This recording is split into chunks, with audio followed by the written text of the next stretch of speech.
Hello, my name is Purnapera and this is my demonstration for task 6.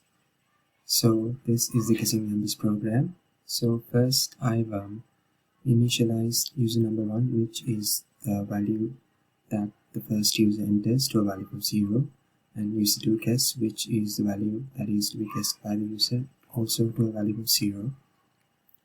Next, this while true creates an infinite loop. So until user 1 enters a correct value, which is validated by to check if it's an integer, it will continue until the user enters a correct number between 1 and 10.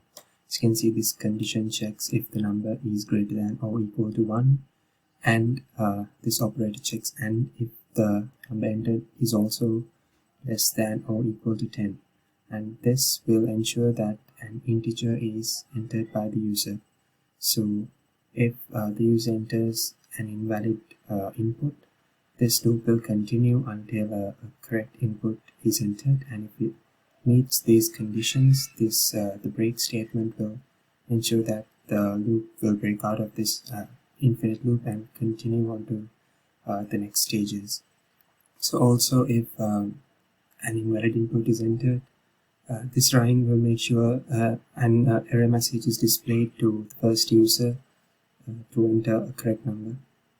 Next, we'll prompt user 2 to enter a number between 1 and 10 and try to guess the number which was entered by user 1. So this loop uses this statement. This is also a while loop, and as you can see, if the user 2 guess is not equal to the first number entered by user 1, the loop will continue. So now we'll try to also validate the number entered by user 2. So we'll be using this to check if user 2 entered an integer and it's also greater than or equal to 1 and less than or equal to 10. So if this condition is met, we'll move on to the next if statement, which is used to check if the number entered by user 2 is exactly the number entered by user 1. So if that's the case, this message will be displayed to user 1. You have guessed the correct number. If not, this loop will continue until it's correct, and the second user will see this error message. And also if this condition is not met, we'll move on to this else statement, and user 2 will see the statement that his input was invalid and that a correct number should be entered. So I'll run this program in debug mode to demonstrate it to you. So let's start the debugging.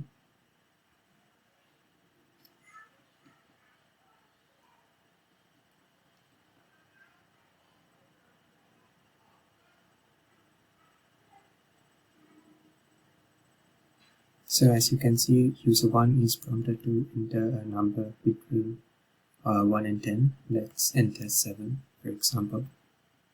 Let's enter that. And now user 2 is prompted to guess the number. So again, let's try entering an incorrect number like 6.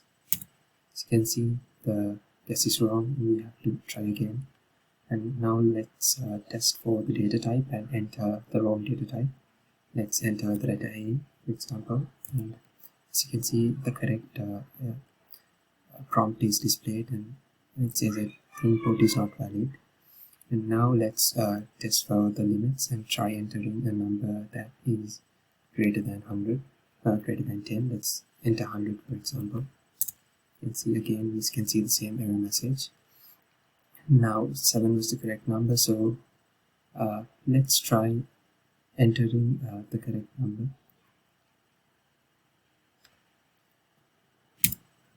See, as you can see, the program terminates correctly and that the error message that we have guessed the number correctly is displayed. So that's all for this program. Thank you.